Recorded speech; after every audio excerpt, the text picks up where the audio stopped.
In part 6, we'll be adding inline text elements. Now remember, block level elements take up the entire width of the browser, and there is space above and below the element, a predetermined amount of space, a default amount. Inline elements, inline text elements, simply add a level of information to whatever characters or whatever text are selected. Now you can go to chapter 5 and you can scroll down and you can see a table, a list of all the text level inline elements, and then you can get a description for each. Okay, so let's go back to our code pen and let's just say we wanted to add, we'll start with strong. And we'll go here. So let's do strong. And again, strong is a level of importance. There's also the B or the bold, but bold isn't really semantically correct. It's more like presentation. So let's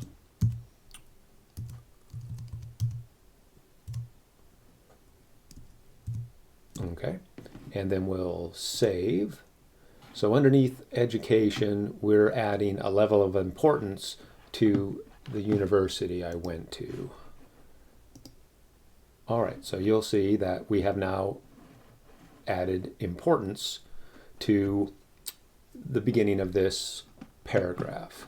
All right, so let's go back and emphasis. So we can add an emphasis. Again, emphasis is semantically correct because you're emphasizing some chunk of text or some element, okay, as opposed to italic, which would be italicizing something, which is more about, really about a presentation, more so than adding an emphasis. So let's go back and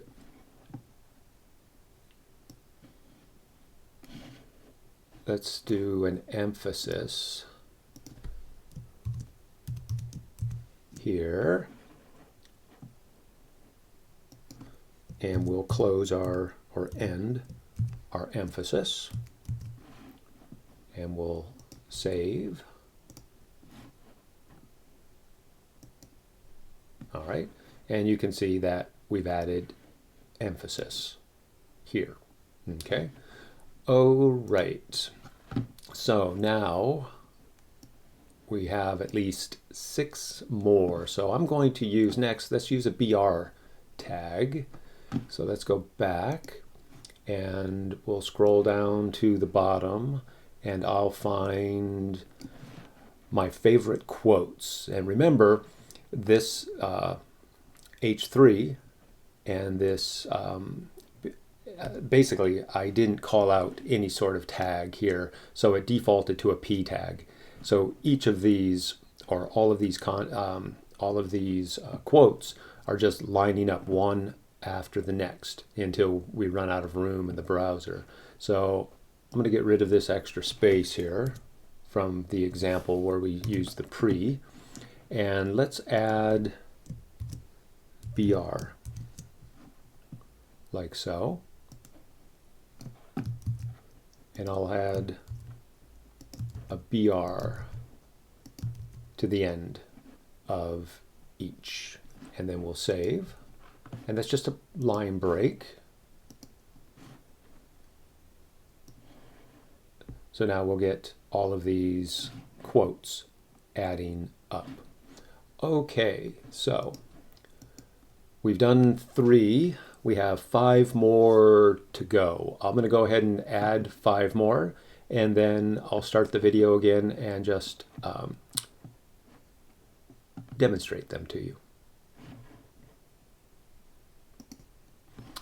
All right, so I have added 8 inline elements.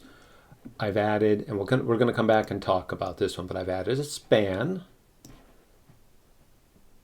an abbreviation, superscript, subscript, there's another abbreviation, and then we've added a couple of underlines. And then if we scroll down a little bit, we added strong. And then we also added emphasis. And if we scroll down to the bottom, we added our BR tags.